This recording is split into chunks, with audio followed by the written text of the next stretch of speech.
بسم اللہ الرحمن الرحیم صلو علی الحبیب صلی اللہ تعالیٰ علی محمد صلی اللہ علیہ وآلہ وسلم. السلام علیکم گائز, ویلکم آن بسم اللہ motivational speaker channel and today is our topic. آج کا ہمارا عنوان ہے قرآن مجید. قرآن مجید بیسکلی ہے کیا؟ اس کا انٹروڈکشن, سب سے پہلے ہم اس کا تعارف دیکھتے ہیں کہ اللہ تعالیٰ نے انسانوں کی ہدایت اور رہنمائی کے لیے انبیاء اکرام اور رسول بھیجے, جنہوں نے اللہ تعالیٰ کا احکامات, اللہ تعالیٰ کے جو آرڈرز تھے وہ انسانوں تک پہنچائے.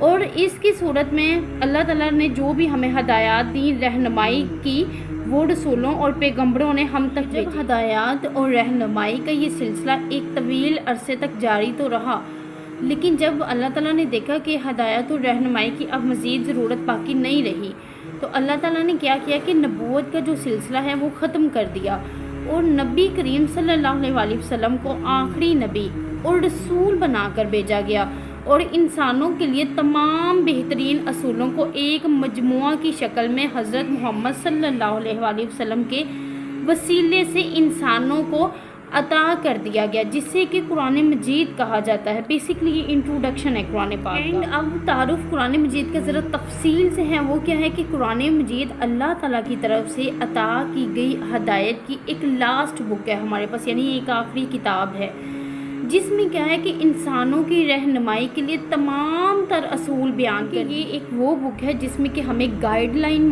پراپر دے دی گئی ہے کہ what is good thing and what is bad thing, جس میں ہمیں بتا دیا گیا ہے کہ کیا اچھا ہے اور کیا آپ کے لیے برا ہے. اور اللہ تعالیٰ کی حکمت یہ تھی کہ اس سے پہلے نازل ہونے والے صحیفوں کا مقررہ زمانہ گزر جانے کے بعد, ان کے منسوخ ہو جانے کے بعد, اللہ تعالیٰ نے کیا کیا کہ آخری کتاب قرآن مجید کو نازل کیا. یعنی کہ اس سے پہلے بھی گائیڈ لائن کے لیے جو صحیفے نازل کیے گئے تھے ان کو بعد میں منسوخ کر دیا, ٹھیک ہے. اس کے بعد پھر سے ایک لاسٹ بک ہمیں پراپر بک دی گئی گائیڈ لائن کے لیے, ٹھیک ہے, جو کہ اب کیا ہے, یہ قیامت تک جو ہمارا رزلٹ ڈے ہے, قیامت کو اس کو بیسکلی وہ ہمارا رزلٹ کا ڈے ہے. قیامت تک انسانوں کے لیے اللہ تعالیٰ کا آخری مکمل اور ناقابل تنسیخ اور ہدایت نامہ ہے. یعنی کہ اب یہ لاسٹ والی کتاب ہے قرآن پاک, جس میں کہ اب قیامت تک کے تمام انسانوں کے جو بھی انسان اس دنیا میں آئیں گے, اگر وہ اپنا پراپر رستہ معلوم کرنا چاہتے ہیں کسی بھی ٹاپک سے ریلیٹڈ, تو وہ قرآن پاک سے انفارمیشن گین کر سکتے ہیں. اب کیا ہے جی کہ قرآن مجید میں ٹوٹل صورتیں کتنی ہیں؟ قرآن مجید میں 114 یعنی کہ 114 صورتیں ہیں اس میں, جن کی کہ تقسیم جو ہے بیسکلی وہ مکی بھی ہیں اور مدنی بھی ہیں. یعنی کہ کچھ صورتیں جو ہیں وہ مکہ میں نازل کی گئیں اور کچھ صورتیں جو ہیں وہ مدینہ میں نازل کی گئیں. اینڈ قرآن مجید میں 6666 آیات ہیں, ٹھیک ہے, جس میں رکوع کتنے ہیں؟ 558 رکوع ہیں. یہ بہت ڈیپ انفارمیشن ہے. آئی تھنک سو یہ ہم لوگوں کو آگے ہماری اسٹوڈنٹس کو, جو بھی ینگ جنریشن ہے, ان کو اس بک کے بارے میں انفارمیشن ہونی چاہیے. بیسکلی اس میں جو ہے کتنے پارے ہیں؟ 30 پارے ہیں اس میں, جس میں کہ ہر پارے کو ایک عنوان دیا گیا ہے, یعنی کہ ایک ٹاپک دیا گیا, specific topic. And next one is کہ قرآن مجید کو حضرت محمد مصطفیٰ صلی اللہ علیہ وآلہ وسلم پر نازل کیا گیا ہے. بیسکلی بہت امپورٹنٹ یہاں سے بھی پوائنٹ ریز ہو رہا ہے کہ یہ بک کہاں پہ, کس نبی پہ نازل ہوئی ہے؟ آپ صلی اللہ علیہ وآلہ وسلم پر ہوئی ہے. اور اس کے نزول کی کل مدت کتنی ہے, یعنی کہ کتنے سال کے ٹائم پیریڈ میں, ڈیوریشن میں یہ جو بک نازل ہوئی ہے, وہ ہمارے پاس ٹائم پیریڈ ہے 23 ایئرس.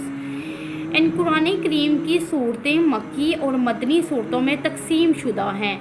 جو صورتیں ہجرت سے قبل, یعنی کہ ہجرت سے پہلے کی بات ہو رہی ہے, ہجرت سے قبل نازل ہوئیں, انہیں مکی صورتیں کہا جاتا ہے یا کہا گیا ہے. اور جو ہجرت مدینہ کے بعد میں نازل ہوئی ہیں, انہیں مدنی صورتیں کہا گیا ہے. بیسکلی جو مکی اور مدنی صورتیں ہیں, ان کے طرز بیان, معانی اور مضامین کے لحاظ سے ان میں کافی ڈفرینس رکھا گیا ہے, ان میں کافی فرق ہے. اس سے ریلیٹڈ, قرآن پاک سے ریلیٹڈ میں آپ صلی اللہ علیہ وسلم کا ایک فرمان شیئر کروں گی, جس میں کہ فرمایا گیا ہے کہ جو شخص قرآن پاک دیکھ کر پڑھنے کا عادی ہوتا ہے, یعنی کہ بیسکلی جس کو حفظ نہیں بھی ہوتا, اگر وہ دیکھ کے پڑھ رہا ہے, تو اللہ تعالیٰ اس کی آنکھوں سے فائدہ اٹھانے کا اس کو موقع دیتا ہے اس شخص کو, جب تک وہ دنیا میں رہے گا. یعنی کہ اس کی آنکھوں کی بینائی موت تک باقی رہتی ہے۔ جو قرآن پاک کو دیکھ کے پڑھنے کی اچھے الفاظ میں اچھی طرز میں کوشش کرتا ہے تو اللہ تعالیٰ جو ہے اس کی آنکھوں کی بینائی کو قیامت تک ساتھ رکھیں گے۔ اب بیسیکلی میں آپ سے قرآن پاک کی صورتوں کی کچھ صورتیں ہیں جس میں ان کی فضیلت آپ سے ڈسکس کرتی ہوں۔ سورہ فاتحہ جو کہ قرآن پاک کی بیسیکلی فرسٹ ون جو صورت ہے، اس کا کیا فضیلت ہے کہ اللہ تعالیٰ کے غضب سے بچاتی ہے، یعنی کہ اللہ تعالیٰ کے عذاب سے ہمیں بچاتی ہے۔ نیکسٹ ون اس کے سورہ یاسین۔ سورہ یاسین کیا کرتی ہے کہ قیامت کے دن پیاس سے بچائے گی، یعنی کہ آپ کو پتہ ہے اوبویسلی جب قیامت کا دن ہوگا تب اس دن بہت زیادہ گرمی ہوگی، بہت زیادہ پسینہ آئے گا، پیاس بہت زیادہ لگے گی، اور جو شخص اس کی تلاوت کرتا ہوگا تو اللہ تبارک و تعالیٰ رب العزت کے ذات جو ہیں اس کو پیاس سے بچائیں گے۔ سورہ اخلاص، جو شخص سورہ اخلاص کی تلاوت کرتا ہوگا وہ کیا ہوگا کہ منافقت سے بچاتی ہے، ٹھیک ہے، وہ شخص منافقت سے بچا رہے۔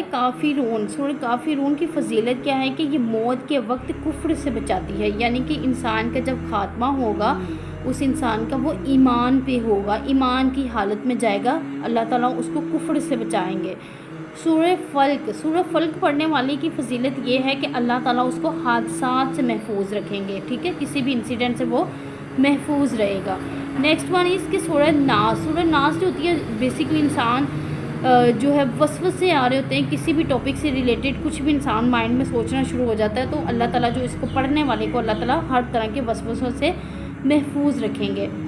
سورہ ملک پڑھنے کا کیا فضیلت ہے؟ اس کی یہ فضیلت ہے کہ اللہ تعالیٰ اس شخص کو عذاب قبر سے محفوظ رکھیں گے، یعنی کہ جب اس کا انتقال ہو جائے گا اوبویسلی جو قبر کے ڈفرینٹ کوسچن آنسرز ہوں گے تو اس میں وہ شخص عذاب سے بچا رہے گا۔ نیکسٹ ون از سورۃ واقعہ کی کیا فضیلت ہے کہ فکر و فاقہ سے بچاتی ہے، یعنی کہ فاقہ، بھوک، پیاس جو بھی ہے اللہ تعالیٰ اس شخص پہ رزق کی فراوانی کریں گے جو کہ سورہ واقعہ کی تلاوت کرے گا۔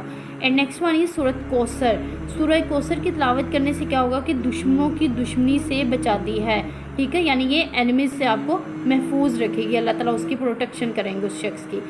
سورہ مزمل کا کیا ایڈوانٹیج ہے، فضیلت، یعنی کہ اس کی کیا ہے سورت جو ہے زیارت نبوی صلی اللہ علیہ وآلہ وسلم کے، یعنی کہ جو شخص بیسکلی ہر مسلمان کا یہ خواب ہے اس کا کہ وہ آپ صلی اللہ علیہ وآلہ وسلم کی زیارت اللہ تعالیٰ اس کو نصیب فرمائیں، تو اس کے لیے ہمیں کیا کرنا ہے کہ سورۃ مزمل کو جو ہے وہ بار بار اس کی تلاوت کریں۔ Right now we will discuss about this کہ انسانوں کے لیے آسمانی تحفہ یہ بک بیسکلی کیسے ہے۔ یہ اس طرح سے ہے کہ جب بھی کوئی شخص یا کوئی بھی رائٹر ہم لیٹ سپوز کرتے ہیں کہ وہ کتاب لکھتا ہے تو وہ اس میں یہی کہتا ہے کہ اگر مجھ سے کوئی بھی غلطی یا کوتاہی رہ جائے تو آپ کائنڈلی جو ہے مجھے انفارم کریں تاکہ نیکسٹ ایڈیشن میں یہ غلطی میں دوبارہ ریپیٹ نہ کروں۔ لیکن اس کو اگر ہم کمپیئر کریں قرآن پاک سے، قرآن پاک ایک ایسی پاکیزہ کتاب ہے جو کہ عیب سے پاک ہے، جو کہ ہر طرح کے عیب سے پاک ہے، اس میں کوئی شک نہیں، کوئی شبہ نہیں۔ یہ وہ بابرکت کتاب ہے جو آسمانوں سے آئی ہے، یہ وہ کلام الہی ہے جس میں کوئی شک نہیں ہے۔ یہ کن کے لیے ہے؟ یہ ہے پرہیزگاروں کے لیے جو کہ اللہ تعالیٰ کا ڈر رکھتے ہوں گے، اور یہ بک ہے جس میں کہ کوئی شک نہیں ہے۔ اس کتاب کو تمام لوگوں کے لیے ہدایت کی کتاب بھی کہا گیا ہے، یعنی کہ صرف مسلمانوں کے لیے نہیں ہے، یہ تمام انسانوں کے لیے ہدایت ہے، یعنی کہ ان کو رستہ دکھا سکتی ہے۔ اینڈ اوبویسلی رہنمائی کے لیے کتاب ہے، یہ ہمیں گائیڈ لائن پرووائڈ کرنے والی بک ہے، راستہ دکھانے والی کتاب ہے اور منزل تک پہنچانے والی کتاب ہے، ٹھیک ہے۔ یہ کیا کرتی ہے؟ یہ بیماریوں کو دور کرتی ہے۔ اگر ہم اس کو اچھے طریقے سے اس کی صورتیں پڑھیں تو اس سے کیا اللہ تعالیٰ نے فرمایا کہ اس سے میں آپ کو بیماریوں سے بھی محفوظ کروں گا۔ باطنی امراض سے شفا دینے والی کتاب، یعنی جتنے بھی امراض ہیں جسم سے ریلیٹڈ ہیں، نور والی کتاب ہے، نور پرووائڈ کرتی ہے ہمارے دل و دماغ جو ہے، یہ شفا والی کتاب ہے، نور والی کتاب ہے، روشنی پرووائڈ کرنے والی کتاب ہے، جس کا کہ نام کیا ہے؟ قرآن پاک ہے، اور یہ میرے اور آپ کے ہم سب کے دکھوں کا مداوا ہے، ٹھیک ہے، دردوں کا مداوا ہے۔ کتاب کا نام قرآن پاک ہے اور یہ وہ کتاب ہے جو کہ ہماری زندگیوں کو خوبصورت بنانے میں ایک اہم کردار ادا کرتی ہے، یہ طریقہ حیات بتاتی ہے، یہ ہمارے لیے منشور زندگی ہے۔ اس کتاب سے جڑنے والے ہدایت کا سبب بن سکتے ہیں۔ قرآن پاک کی اس آیت میں کہا گیا ہے ہدایت والوں کے لیے ہے، یہ ڈر والوں کے لیے ہے، یہ تقوی والوں کے لیے، یعنی کہ جو اللہ تعالیٰ سے ڈر کے تقوی یعنی کہ پرہیزگاری اختیار کرتے ہیں، یہ بک ان کو جو ہے سیدھا راستہ دکھائے۔ میں بہترین لوگ وہ ہیں جو قرآن سیکھیں اور سکھائیں۔ نبی پاک صلی اللہ علیہ وسلم نے فرمایا کہ قیامت کے دن قرآن پڑھنے والے سے کہا جائے گا کہ تم قرآن پڑھتے جاؤ، ٹھیک ہے، اور وہ قرآن پاک کو پڑھتا جائے گا، اور اس سے فرمایا جائے گا کہ تم قرآن پاک کو اسی طرح آہستہ آہستہ تلاوت کرتے جاؤ جیسے کہ تم دنیا میں پڑھتے تھے۔ آپ صلی اللہ علیہ وسلم نے فرمایا کہ جس نے قرآن پڑھا اور اس کی تعلیمات پر عمل کیا، یعنی کہ جو پڑھ رہا ہے اس پہ امپلیمنٹ بھی کرنا ہے، ٹھیک ہے، تو اس کے والدین کو، اس کے پیرنٹس کو قیامت کے روز ایک ایسا تاج پہنایا جائے گا جس کی کہ چمک سورج کی اس روشنی سے بھی زیادہ ہوگی جو تمہارے گھروں میں ہوتی ہے۔ اگر وہ تمہارے درمیان ہوتا، پھر جب اس کے ماں باپ کا یہ درجہ ہے تو خیال کرنا چاہیے مجھے اور آپ کو کہ خود اس شخص کا، یعنی کہ جس نے قرآن پاک پڑھا اور اس پہ عمل کیا، اس کا کیا درجہ ہوگا۔ بیسیکلی آپ صلی اللہ علیہ وسلم نے فرمایا کہ قرآن پڑھا کرو، کیونکہ قیامت کے دن اصحاب قرآن یعنی کہ حفظ و قرات اور عمل کرنے والوں کا یہ سفارشی قرآن پاک جو ہے سفارش کرے گا ہم انسانوں کی کہ اے اللہ یہ شخص جو ہے یہ دنیا میں بھی مجھے پڑھتا تھا، تو آخرت میں اس کو اپنے عذاب سے، اپنے غضب سے محفوظ۔ حضرت عائشہ سے روایت ہے کہ رسول پاک صلی اللہ علیہ وسلم نے ارشاد فرمایا کہ جو شخص یعنی کہ قرآن پاک کو اٹک اٹک کر پڑھتا ہے اور پڑھنے میں اس کو کوئی مشقت ہو رہی ہے، ٹھیک ہے، تو اس کے لیے بھی دگنا ثواب رکھا گیا اس کے لیے۔ تو اس سے ہمیں یہ لیسن گین ہوتا ہے، ہمیں یہ چیز سیکھنے کو ملتی ہے کہ اگر کوئی اٹک اٹک کے بھی پڑھ رہے تو ہم اس پہ جو ہے اپنے کومنٹس پاس نہ کریں، ہمیں نہیں پتہ کہ اس کی فضیلت کیا ہے، ہم صرف اپنا کہہ دیتے ہیں کہ ابھی تک آپ کو قرآن پاک بھی روانگی سے نہیں آتا، تو ہمیں ایسا نہیں کہنا چاہیے کیونکہ اللہ تعالیٰ کے ہاں اس کے لیے بھی دگنا ثواب رکھا گیا۔ I hope guys you will get a good information, please like share and subscribe it. اللہ حافظ اینڈ ٹیک کیئر۔